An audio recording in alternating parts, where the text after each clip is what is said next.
Subscribe करें हमारे YouTube channel साधना gold को और पाएं वीडियोस सबसे पहले। बेल आइकन दबाना ना भूलें।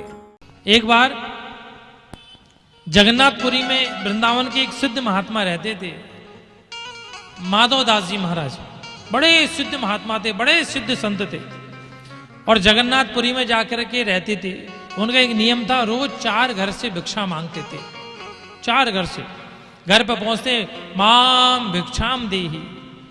तो महाराज ये जिनके घर पहुंचते थे वो अपना भाग्य मानते थे। आज मेरा बड़ा भाग्य है कि आज हमारे घर माधव दास जी भिक्षा लेने के लिए आए। उन्हीं घरों में एक बुढ़िया माता का घर भी था। वो संपन्न तो थी पर माधव दास जी जैसी भिक्षा मांगते थे, ना तो दाल देती, ना चावल, ना आटा, कुछ नहीं देती थी। वो अंदर से माधव दास जी को खड़ी खोटी गालियां सुनाती थी।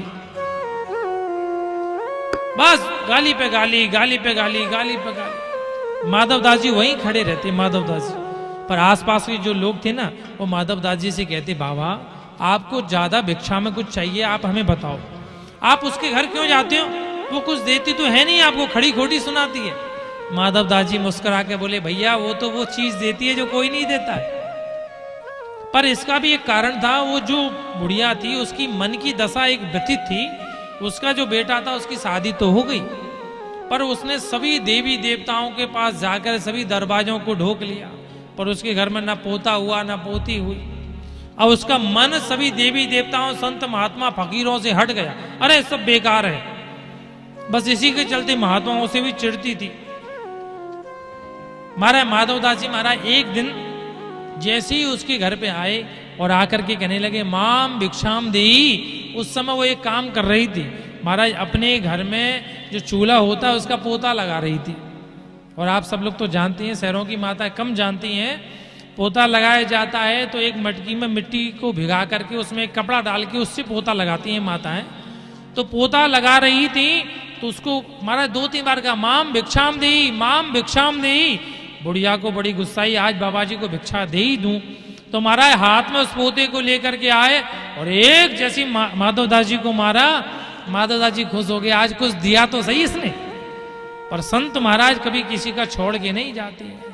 मुस्कुराकर बोले देवी, उत्तर माधव दास इसी का देता है, जो पोता दिया तूने मुझे, जा तुझे भी पोता देता है।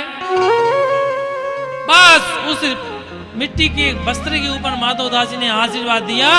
उस बुढ़िया के घर साल भर के बाद घर में किलकारी घुसने लगी, बच्चा का जन्म हो गया। संसार में भगवान जिस वस्तु को नहीं दे सकते, भाग्य लेखी को महाराज संत मिटा सकते हैं। ये आत्मदेव जी जानते थे। दोनों चरण पकड़ लिए, कैसे भी करके मुझे बच्चा चाहिए, बच्चा चाहिए। बहुत समझाया पर नहीं माने। तो अंत ने संत ने अपनी झोली में से एक फल निकाला और आत्मदेव जी को देकर कहा, जाओ जाकर के अपनी, देखो ध्यान देना कथा पर, ये फल अपनी पत्नी को खिला देना। देने के लिए नहीं कहा, ये फल अपनी पत्नी को खिला देना। और भैया संत क्या देते हैं? संतों के पास जाओगे तो सत्संग मिलेगा और कोई फल नहीं मिलेगा।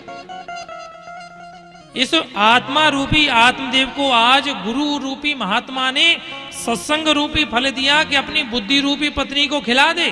जो तेरे घर में ज्ञान वैराग्य त्याग जैसे पुत्रों का जन्म होगा, तेरे यहाँ भक्ति जैसी बेटी का जन्म होगा।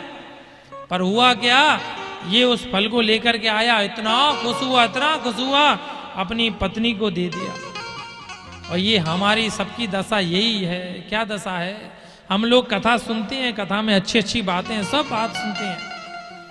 पंडित जी ने बहुत अच्छा बताया, महाराज जी ने बहुत अच्छा बताया, जरूर कल से इसी को करेंगे।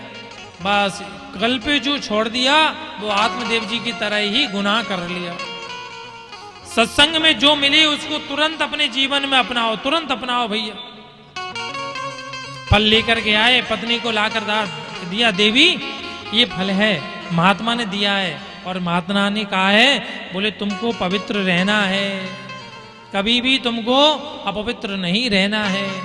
सुंदर वस्त्र रोज धारण करो, गाय की सेवा करो, ब्राह्मण सेवा करो, अतिथि को भोजन कराओ, एकादशी का व्रत करो। ये सब और तुम ऐसा सदाचरण धारण करोगी तो भगवान की कृपा से हमारे घर भी बालक का जन्म होगा।